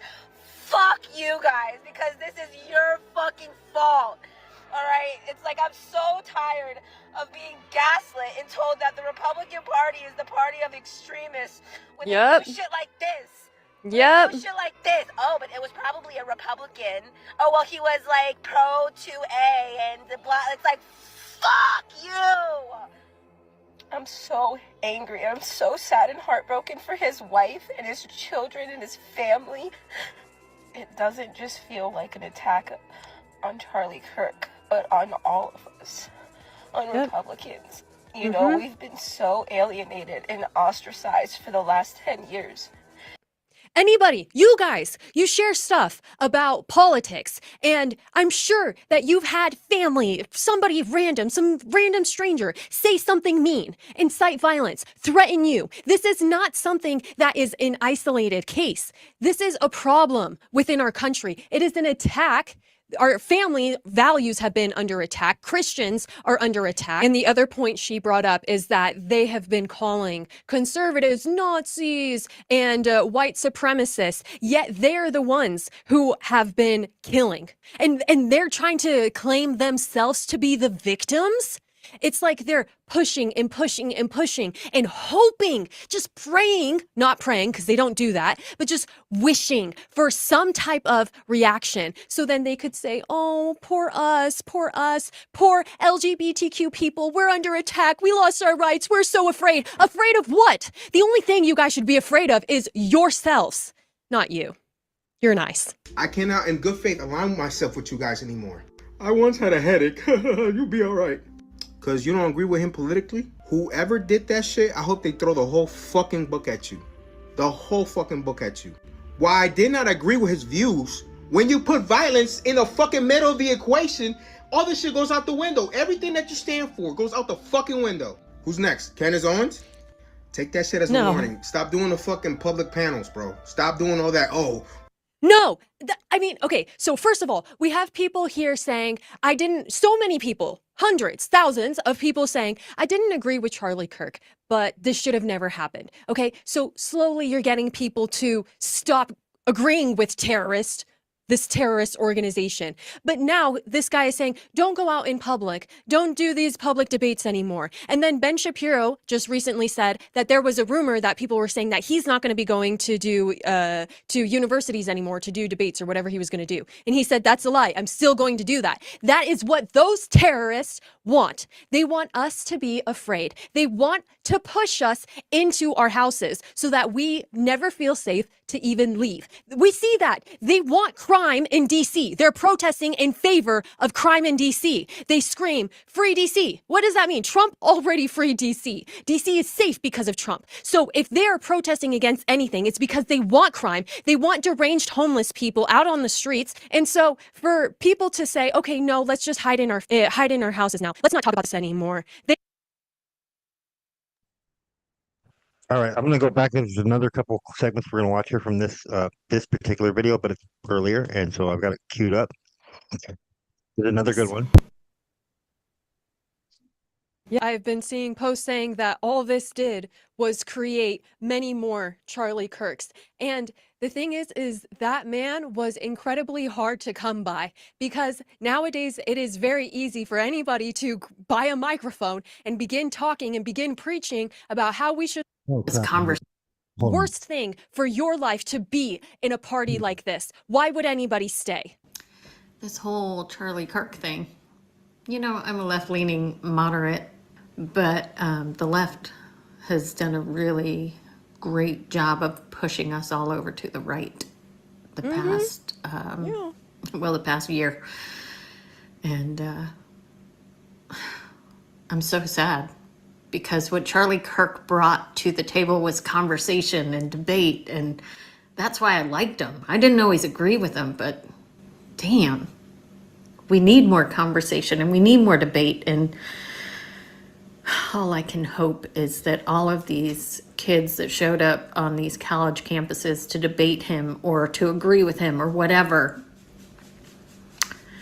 I hope we end up with thousands more of Charlie Kirk out there debating. Yes.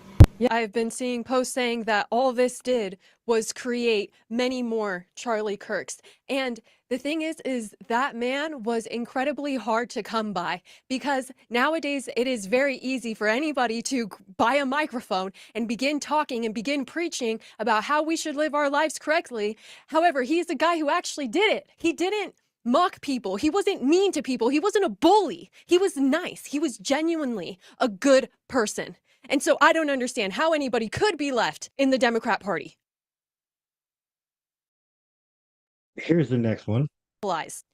It's like people have had enough, so much so that septum pierced, rainbow colored hair people have had enough. So I'm very aware that when you look at me, you see the hair and the nose ring, you probably think I'm a huge liberal. I love living in America. I love this country. I am a die-hard centrist. I have a lot of liberal views and I have a lot of conservative views, but most of the time I'm able to see the gray in areas and come to a critically thought out conclusion about the right and wrong. The amount of people I've had to unfriend or unfollow because they're cheering and happy about what happened today is very disheartening. And if you're following me on here and you're upset that I'm not cheering and woohoo, please unfollow me. I'm sorry if you followed me because of the way I looked. We live in a country where I can look the way I want to look and I can have the opinions I want to have and say the things I want to have because of where we live. And this is an attack on freedom of speech, no matter how you look at it, whether you like Charlie, you didn't like Charlie. I only believe in the death penalty for murderers and child abusers. not somebody who's debating people and giving Seriously. people different opinions platform, whether he agrees with them or disagrees. He's giving everybody chances to talk. So even though she has so many left-wing views, she loves America. And that is the reason why she sees so much wrong from these horrendous, violent people. And I have been traveling all throughout South America for the last week. And if there is anybody left of the Democrat Party, any like liberal who still thinks that this violence is justified, the people who are celebrating, I highly encourage them to go live in a place where they have dirt floors, go take a bath from a bucket, go poop in a hole, go struggle and not have food or water and rely on somebody else for once instead of being so entitled and just thinking you're a god and never needing anybody else and just being horrible to your community and thinking that you can get away and somehow survive living like that. Go live somewhere where it's difficult, and then you would have a new appreciation for this country and you wouldn't want to destroy it, and you would actually support the First Amendment. Here is a left-wing influencer. We got 2 more to go here. But this guy says they have lost the TikTok generation. I'm probably gonna lose followers because of this, but you know what? I don't give a fuck. Absolutely zero fucks.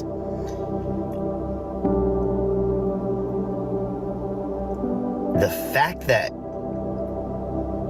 you can scroll your FYP right now and see all of these hateful, laughing, disgusting fucking videos about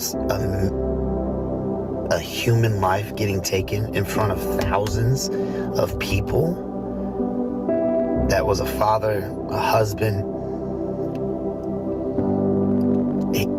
a good man. What did he do to you? How can you be so cruel and evil to laugh about that?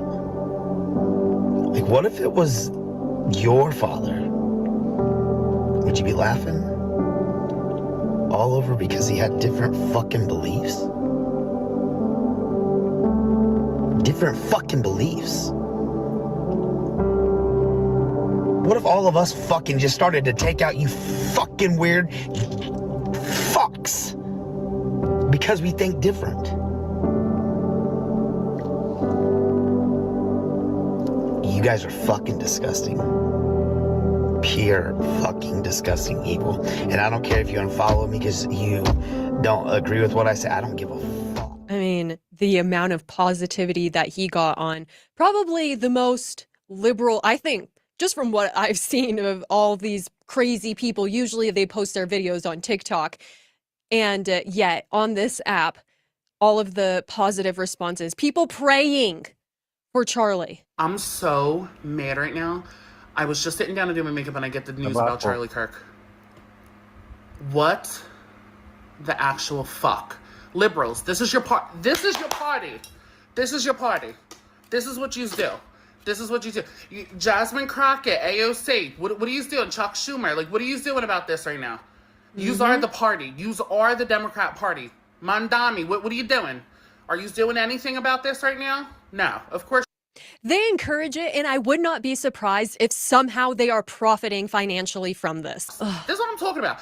The fucking left is full of people who are violent, incompetent, no morals, no value, fucks. Little fucks. Mm-hmm. Oh, but they are so proud of it, and they will scream to the rooftop about it.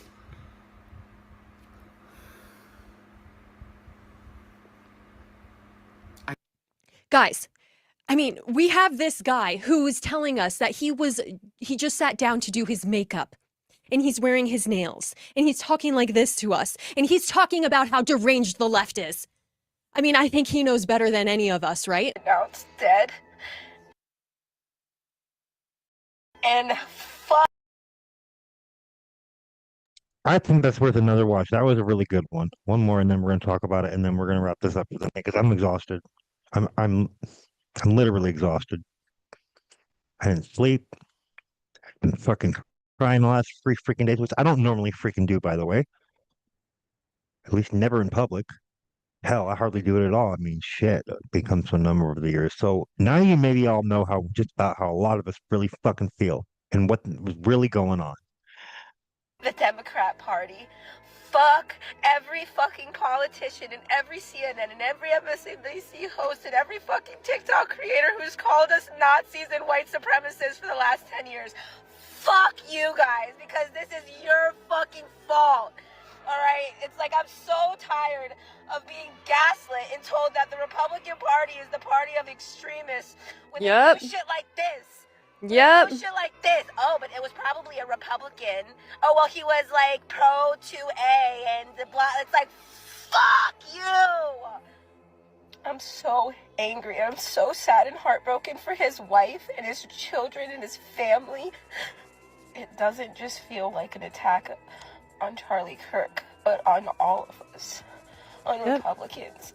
You know, we've been so alienated and ostracized for the last 10 years.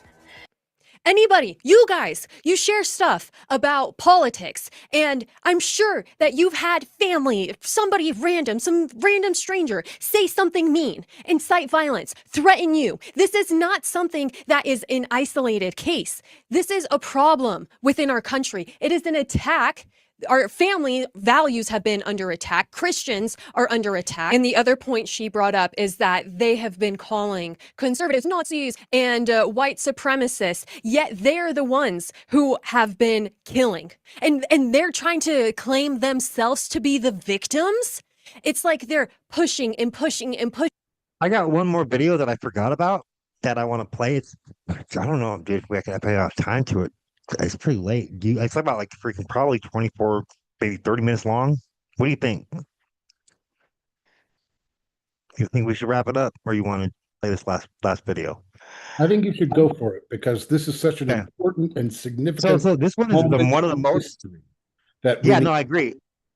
I absolutely agree. So this last one is a really good one. It's by Star Wars Girl on YouTube.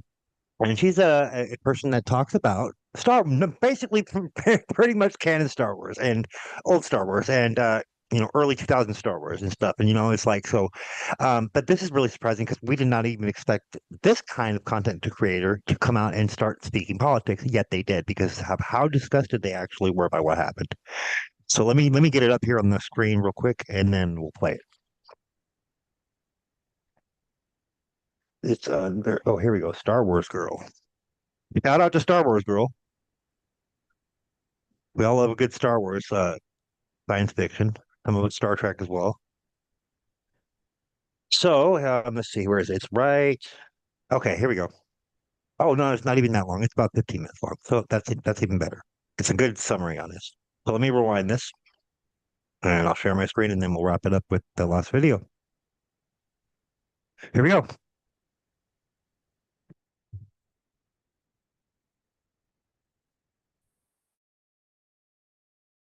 What's up, all my Ewoks, Tribbles, Droids, and Wookiees? It's Anna, also known as that Star Wars girl. And this is a video I never thought I would make because, as you guys know, if you guys have been following my channel for a long time, I am very against politics and talking politics, especially here on my channel. And I've kept my views very much to myself. And that's because I always stood by that Star Wars is for everyone, and it doesn't matter what background you come from, that anyone in the world can watch Star Wars and enjoy it. So that was one of the big reasons why I didn't want to talk politics on my channel, because I felt like it would alienate people. And again, I was just talking Star Wars, and I really don't find any interest in talking politics. But the past 48 hours and really like the past few weeks have really been eye-opening to me, and I cannot believe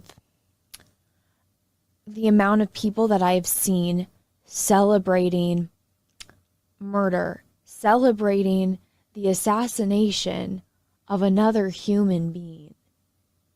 Now, this is a person I never knew, never met. I didn't even follow him, but he was so popular that somebody who avoids politics like the plague, saw posts from him. You know, he would go viral all the time.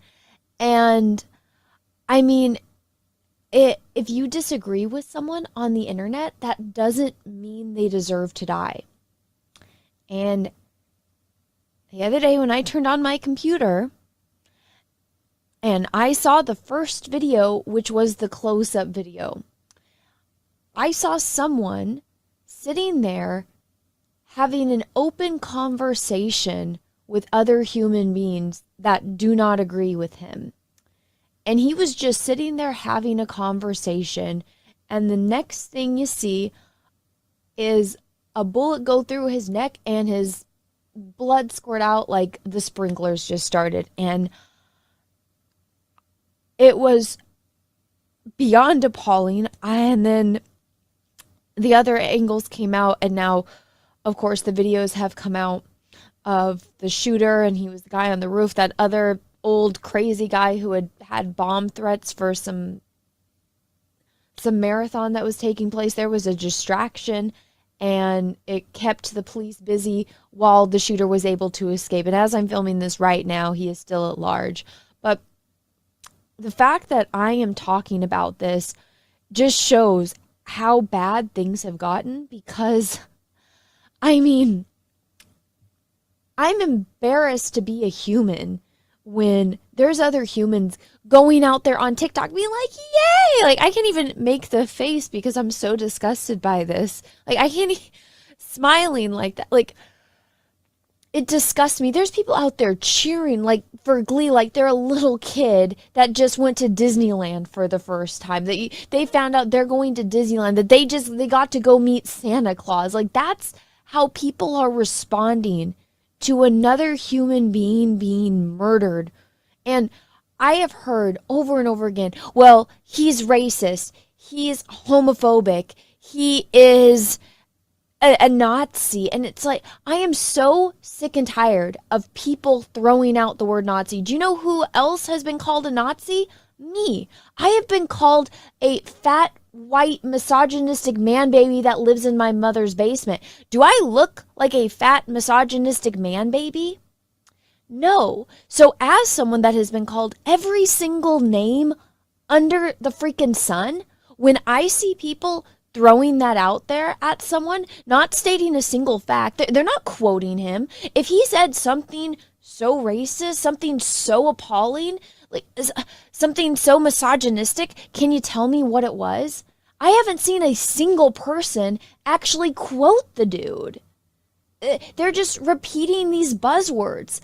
People have called me every single name under the sun. I was called racist and dragged by a certain portion of Twitter because I tweeted LOL. Yeah, I'm serious. I've done videos on it. You can go find them here on my channel. So when I see that, I'm just like, I don't believe you unless you bring the receipts. And the fact that so many people are celebrating this, and I have seen people also post the fact that, oh, well, I don't have to have empathy for him because he said he didn't believe in empathy. And I've seen the quote. You didn't watch the entire thing if that is what you got from it, okay? And if you want to do the whole, oh, there's no empathy, can't you have a compassion for another human being? That's somebody's child. That's somebody's cousin. That's somebody's brother. That's somebody's husband.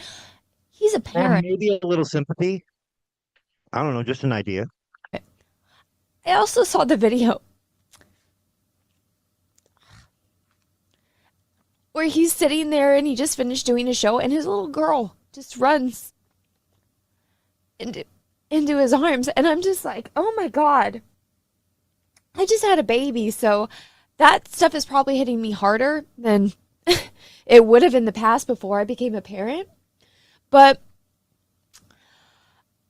I'm just so disgusted by what the world has become, to where people are like, I couldn't even imagine. Like, that's embarrassing. You're happy that someone died? You should be ashamed of yourself. Absolutely ashamed of yourself. Like, this guy wasn't a murderer. He didn't go out and kill people. He didn't go out and physically harm people.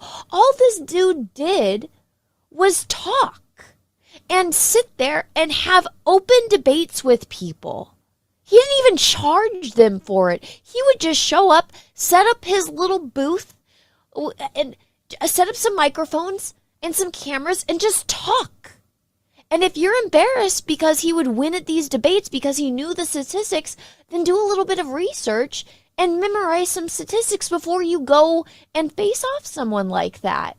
You know, it just drives me crazy. I cannot believe that this is what we've come to. As the human race, this is what it really is. Now we're celebrating murder. We're celebrating assassination. I remember back when before he became the president again, when people were upset because that psycho kid missed, and then that other dude at the golf course. Now, again, I don't like following politics. I don't know everything about this dude. I get it. He was the president. He deserves our respect, just like the old man did, just like everyone that came before, okay? They are the president. Half the country, or enough of the country, voted for them. They are the president. You need to show them the respect. And if you don't like that, then, I mean, there's a lot of other countries in the world you can move to. I'm so sick and tired of people complaining about, oh, well, I hate America. It's like, then leave. Canada's right there. Mexico's right down there. There's keep going. There's South America. Go to Europe. Go to. I want to point something out real quick that there's a fact that I think most people don't know and that are advocating for all this taking away our guns and shit. Like, what you don't realize is people in Mexico don't have the right to own weapons or guns, but the cartels do, and those are the criminals. And that's what happens when you live in a society where you don't have the Second Amendment. Okay, if you don't have the Second Amendment, you can't have the First Amendment. That's how this fucking works. We shouldn't have to explain Africa, go to Asia, go to Australia. There's other continents, there's other countries. If you hate it so much, then don't stay here. And then you see those people that they do move, and they're like, oh, this is hell. It's like, oh, well, no freaking kidding. But I mean, if this was such a terrible place, why are so many people fleeing to here? Can you answer me that? It doesn't make sense. So this is why I'm just saying it's gotten bad enough to where even I'm driven to talk about this. And I never thought I would be driven to this point. But this past week and a half, it's just, I've hit my limit. I really have. And it started with the Irina girl, where she just got off work. She was in her like pizza place uniform. She just got on a bus, was minding her own business on her phone. She escaped from the Ukraine to come to America because it's safer than being in a war zone. She just got on a bus and got on her phone and was just sitting there minding her own business. And some psychopath who had been arrested 14 times previously just started tweaking out and just stabbed her 3 times, and no one did anything. And there's no news about it. There's no outrage. People lost their minds over a Sydney Sweeney jeans commercial that was all over my timeline for weeks, it felt like. People were more upset over a fucking jeans commercial than this poor innocent girl getting murdered on a bus. And I lived in San Francisco for years. I've been around crazies like that. I never want to take public transportation again. My husband's all about it sometimes. Like, oh yeah, let's try taking the train. I'm like, no, I did my time. The only time I will take public transportation is on a plane because I'm not a gazillionaire. I can't afford a private plane or a private jet. So that's the limit to me taking that kind of stuff. Like, no. And especially after watching that video, I've been in situations back when I lived in San Francisco where I had to face off crazy people. I'm lucky that I lived. I saw that video and it hit me. I couldn't sleep because I was remembering shit that I had been through when I was in college in San Francisco, when I was a teenager, and that shit happened to me. And I don't wish that upon anyone. And I watched that video and I was like, that could have been me. And my heart went out to her because no one helped her. So first I'm seeing this girl get brutally murdered and no one help her until it's too late. And then now I'm seeing this other guy who's just talking. He's just having open debates and conversations with people. You don't have to like what he's saying, but that doesn't mean he deserves to die. And the way that he went was, oh my God, I hope nobody sees that. I watched 2 people die this week and just bleed out. And I'm done. I am so over this bullshit. Just because somebody disagree or has a different opinion that you don't like on the internet does not mean they are a Nazi. Does not mean they deserve to die. This whole ist-phobe, it's fucking bullshit. If that's what you are resorting to, you're a pathetic excuse for a human being, and you have such a low IQ. Forrest Gump would seem like Albert Einstein to you. And I can't take it anymore. And even as I was realized what was going on, and I'm like, I'm getting like red pilled or black pilled. And then I looked up like what that meant, like, because the Matrix and all of that. And then this is what I find. Oh, so if you're red pilled or black pilled, you're an incel? Give me a fucking break. I am so over this shit. Oh man, you guys see that? They changed the definition of red pill being red pilled and black pilled. I did not know they did that. Oh my God. This is such bullshit. We are all being conditioned, I feel like, to do the thing that happened a couple hundred years ago here in the United States, the thing that killed the most Americans. We all know what it is. You ever hear of Gettysburg? Yeah, that thing that I can't reference or YouTube will flag me to high heavens. So I feel like that's what's going on. There's this great book you guys should read. It's called Chaos. It's about Charles Manson and the Manson family and how all of that was a setup to manipulate people into doing things and experimenting on people with drugs. That's what they've been doing to a big portion all over the internet. This, particular group of children that are being, manipulated and experimented on. And guess what? They're upset because they're saying, oh, all of these statistics of a certain demographic of people that are shooting and killing. Well, guess what? I'm pretty sure those drugs that you're getting are laced with something, or it's just an experiment by the people that are controlling the puppets, which are us. We're all mice in a maze, and all of the people that are in charge of the world are looking down.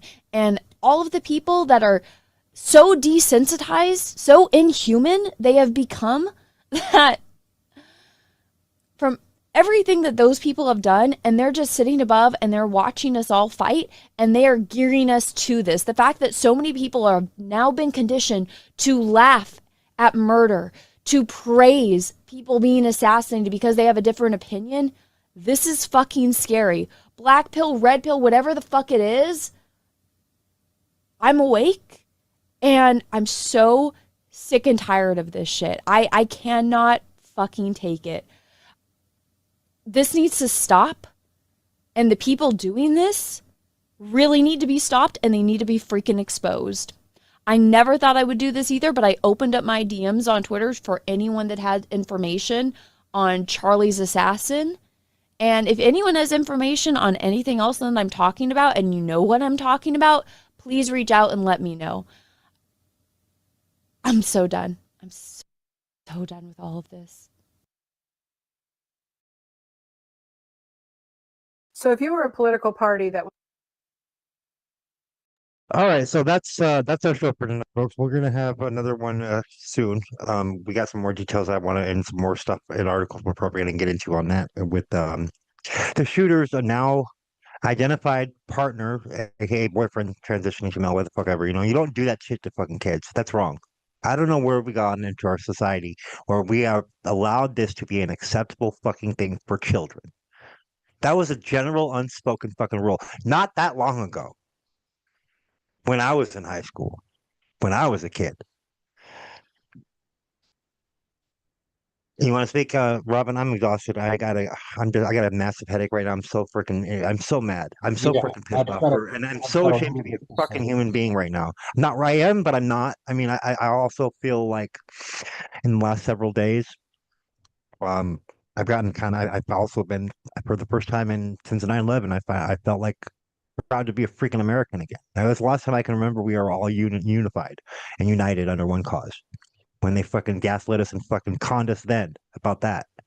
How we found out about the freaking globalist cabal. Anyways, I digress. Go ahead. I just want to say, God bless us, everyone. And I want to remind all of you, if you're watching this show, share it with people, let people know, because the mainstream media often these days lets us down. We are not given the truth. We are not given good information. And the mainstream media is as culpable as anyone in the events that we've seen. First, a young woman is murdered on a bus, but it doesn't get covered. Who brings that forward? Charlie Kirk. Charlie Kirk publicizes that. And then Charlie Kirk gets murdered in public. And to hear the truth, you cannot trust the mainstream media. So I want you to realize News4us world and individual journalists like us, citizen journalists who take up the torch and tell you the truth when the mainstream media will not. I'm exhausted, folks, and I feel like I worked freaking a century right now. I feel like the last few 4 days have been a fucking eternity, and I'm still pushing through. I'm just tired. I'm exhausted. I think we all are.